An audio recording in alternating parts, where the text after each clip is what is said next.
ఉన్న బంగారాన్ని విడిపించి ఆ రోజు ఆన్లైన్ రేటుకే మేము కొంటాం. Sharma gold company. Hi, welcome to మనం టీవీ. నేను మీ కట్ట కార్తిక్. నిజం నిలకడగా తెలిసే లోపే అబద్ధం ప్రపంచాన్ని మొత్తాన్ని చుట్టేస్తుందంటారు.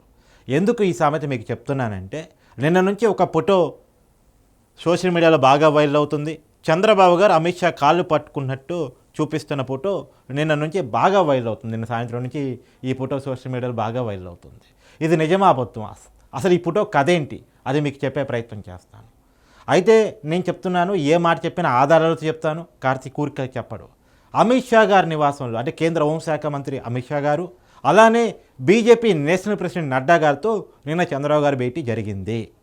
రాత్రి 11:24 నుంచి నైటు అంటే అర్ధరాత్రి 12:16 వరకు, అర్ధరాత్రి పూట 11:24 నుంచి 12:16 వరకు కేంద్ర హోంశాఖ మంత్రి బీజేపీ సీనియర్ నాయకులు అమిత్ షా గారితోనూ నడ్డా గారితోనూ చంద్రబాబు గారి భేటీ జరిగింది. పొత్తుల గురించి చర్చించారు.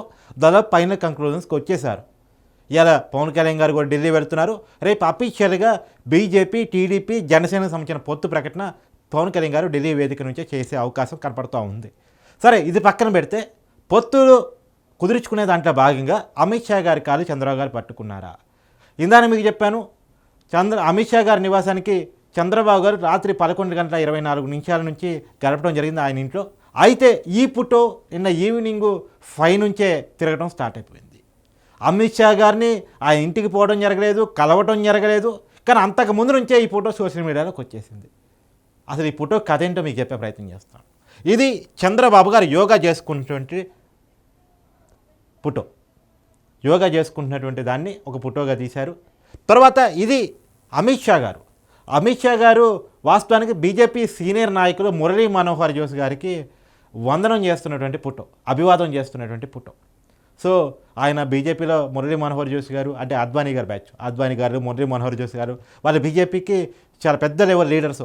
అంటే వాస్తవంగా మోడీ, అమిత్ షా గారి కంటే కూడా వాళ్ళకి ముందు తరం నాయకులు అద్వానీ గారు అయితే, మురళీ మనోహర్ జోషి గారికి అయితే. సో గౌరవప్రదంగా అభివాదం చేస్తున్నారు అమిత్ షా గారు తల వంచేసి.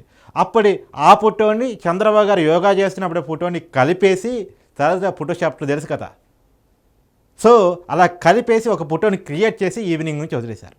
మరి వదిలితే అది ఈవినింగే వదిలేశారు. అప్పటికి చంద్రబాబు గారు అమిత్ షా భేటీ జరగక ముందు నుంచి ఈ ఫోటోని వదిలేశారు.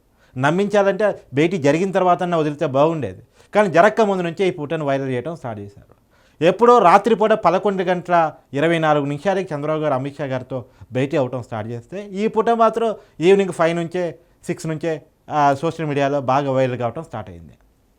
అంటే ఈ ఫోటో పూర్తిగా ఫేకు. అయితే ఈ ఫోటోని వైరల్ చేస్తున్నటువంటి వాళ్ళు ఎవరు అంటే, వైసీపీ సోషల్ మీడియాలో సహజంగానే చంద్రబాబు గారు బీజేపీతో కలవటం నచ్చినటువంటి వాళ్ళు టీడీపీని వ్యతిరేకించేటువంటి వాళ్ళు ఈ ఫోటోను వైరల్ చేయడం స్టార్ట్ చేశారు. కానీ వైసీపీ వాళ్ళు ఈ ఫోటోను వైరల్ చేసే ముందు కొన్ని విషయాలకు సమాధానం చెప్పాలి. జగన్మోహన్ రెడ్డి గారు కూడా గత 5 సంవత్సరాల పరిపాలనా కాలంలో మోడీ, అమిత్ షా గారిని ఏ విషయంలో ప్రశ్నించలేదు. వాస్తవానికి బీజేపీ నుంచి ఇండైరెక్ట్ సహకారాన్ని తీసుకుంటూ ఉన్నారు. ఈ రాష్ట్రంలో ఎవరిని అడిగినా చెప్తారు, బీజేపీ వైసీపీ ఒకటే, బీజేపీ వైసీపీకి అండదండలు అన్ని రకాలుగా ఇస్తుంది అని చెప్పేసి. పోయినసారి ఎన్నికలు గెలవటంలో కూడా కేంద్రం నుంచి, ఎన్నికల కమిషన్ నుంచి వైసీపీకి చాలా సహాయ సహకారాలు అందాయి అన్నటువంటి విషయాన్ని కూడా చాలామంది చెప్తూ ఉంటారు. బీజేపీ అఫీషియల్గా కూడా వైసీపీకి సహకరించింది. ఆ రోజు చంద్రబాబు అంటే నచ్చక పడక రకరకాల కారణాలతోటి. సో ఏది ఏమైనా జగన్ గారు వాస్తవానికి మెడలు వంచి ప్రత్యేక హోదా తీసుకొస్తా అని చెప్పినటువంటి వ్యక్తి 25కి 25 ఎంపీ స్థానాలు ఇస్తే, దాదాపు 22 ఎంపీ స్థానాలు ఇచ్చినప్పటికీ కూడా, రాజ్యసభలో వాళ్ళకి బలం ఉన్నప్పటికీ కూడా, సౌత్ ఇండియాలో ఒక బలమైనటువంటి ఎక్కువ ఎంపీలు ఉన్నటువంటి ఒక పెద్ద పార్టీగా ఉన్నప్పటికీ కూడా, వాస్తవంగా వైసీపీ పార్లమెంట్లో ఒక్క ఆందోళన కూడా నిర్వహించింది లేదు. ఒకప్పుడు ప్రతిపక్షంలో ఉన్నప్పుడు అవిశ్వాసం బీజేపీ మీద పెట్టమని, రాజీనామాలు చేయమని ఆ రోజు ఎన్డీఏలో ఉన్నటువంటి టీడీపీని డిమాండ్ చేసినటువంటి వైసీపీ ఈరోజు 5 సంవత్సరాల పరిపాలనా కాలంలో ఒక్క రాజీనామాని చేసిందా? ఒక్క దీక్షన్న చేసిందా? హోదా కోసం కానీ, లేదా విభజన హామీల కోసం కానీ, వెనకబడిన జిల్లాల నిధుల కోసం కానీ ఇలా చేసిందా అంటే చెయ్యలేదు. పోలవరం నిధుల కోసం కానీ, ఎందుకు పోలవరం ఇంకా పూర్తి కాలేదు? ఎందుకు పోలవరం సంబంధించిన పూర్తి నిధులు కేంద్రం నుంచి ఈ రోజుకి ఎందుకు రాలేదు? రాష్ట్ర విభజితమై 10 సంవత్సరాలు అవుతుంది. వైసీపీ అధికారంలోకి వచ్చి 5 సంవత్సరాలు అవుతుంది. ఒక ఫ్రెండ్లీ వాతావరణం కేంద్రం రాష్ట్రం మధ్య నడుస్తూ వస్తుంది. మరి జగన్ గారు ఇదే పని చేశారా? కళ్ళముక్కే పని ఏమైనా చేశారా? ఇది నేను అడుగుతుంది కాదు, రాష్ట్రం అడుగుతుంది.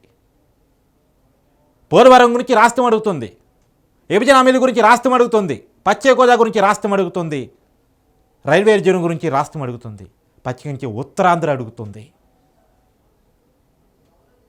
ఎన్నెన్ని హామీలండి. రాష్ట్రం విభజితమైన 10 సంవత్సరాల్లో ప్రతి సమస్యకి పరిష్కారం చూపించబడాలి. కానీ ఈ రోజుకి ఏ సమస్యకి పరిష్కారం చూపించబడలేదు. విభజన చట్టంలో ఉన్నటువంటి హామీలకి రాలేదు, చట్టం కానటువంటి హామీలకి అమలు కాలేదు. వాస్తవానికి ఇవాళ అయోధ్య రాముడి గురించి బీజేపీ చాలా గొప్పగా చెప్తుంది. అయోధ్య రాముడు అవతారం అయినటువంటి వెంకటేశ్వర స్వామి మన తిరుపతిలో ఉంటారు. మనందరూ నమ్మకమైనటువంటి దైవం. ఆ తిరుపతి కొండల కింద తిరుపతిలో మోడీ గారు ఏపీకి ప్రత్యేక హోదా ఇస్తున్నాను అని చెప్పేసి ఇచ్చినటువంటి హామీ ఏమైపోయింది అన్నటువంటి విషయాన్ని ఎందుకు అడగట్లేదు జగన్ గారు?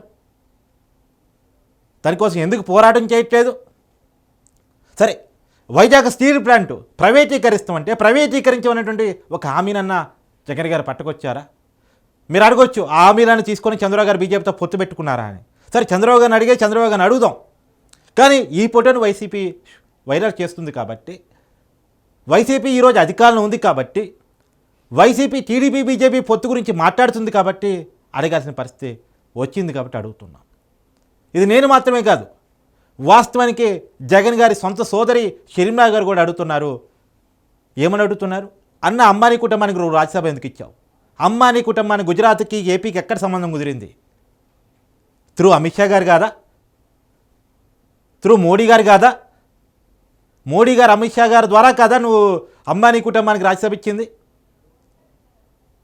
అది రాజశేఖర రెడ్డి గారిని చంపిన కుటుంబం అని చెప్పేసి మీరే ఆరోపించిన నోట్లో మళ్ళీ అంబానీ కుటుంబానికి రాజ్యసభ ఇచ్చారు కదా. నేను అడుగుతుంది కదా, షర్మిలా గారు అడుగుతుంది. వాస్తవానికి వివేకానంద రెడ్డి గారు హత్య కేసులో వేగంగా పోతున్నటువంటి సిపిఐ చీఫ్ను మార్చింది మోడీ గారిని జగన్ గారు రిక్వెస్ట్ చేస్తే కాదా? అమిత్ షా గారిని జగన్ గారు రిక్వెస్ట్ చేస్తే కాదా? అది ఇలా జరిగిందా? అది కూడా ఈ పద్ధతిలోనే జరిగిందా? కాలు పట్టుకుని అడిగితే జరిగిందా? నేను అనలేను ఆ మాట, అది జరిగిందని చెప్పలేను. కానీ మీరు వైరల్ చేస్తున్నారు కాబట్టి మీ మీద కూడా అదే ప్రశ్నలు వస్తున్నాయి. ఇది సునీత గారు అడుగుతున్న ప్రశ్న, నేను మాత్రమే కాదు, వైఎస్ వివేకానంద రెడ్డి గారు కూతురు అడుగుతున్నటువంటి ప్రశ్న. కాబట్టి ఒకటి ఏళ్ళు ఒకవైపు చూపించేటప్పుడు 4 ఏళ్ళు మన వైపు కూడా చూపిస్తున్నాయనేది మాట్లాడుకోవాలి. ఈ రాష్ట్రంలో బీజేపీని ప్రశ్నించడానికి, బీజేపీ ఇవ్వాల్సినటువంటి నిధుల గురించి, హామీల గురించి మాట్లాడటానికి ఎవరూ సిద్ధంగా లేరు. చంద్రబాబు గారు సిద్ధంగా లేరు, పవన్ కళ్యాణ్ గారు సిద్ధంగా లేరు, జగన్ గారు సిద్ధంగా లేరు.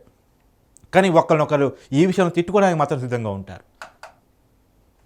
ఈ విషయాన్ని గమనించాల్సినటువంటి అవసరం ఉంది రాష్ట్ర ప్రజలు. సరే, కేంద్రంతో ఫ్రెండ్లీగా ఉండకూడదని మనం ఫ్రెండ్లీగా ఉండాల్సిందే. కానీ ఏ రకమైన ఫ్రెండ్లీగా ఉండాలి? సాధించడం కోసం ఉండాలి. కానీ సాధించింది అండి, సాధించినప్పుడు పోరాటం చేయాలి.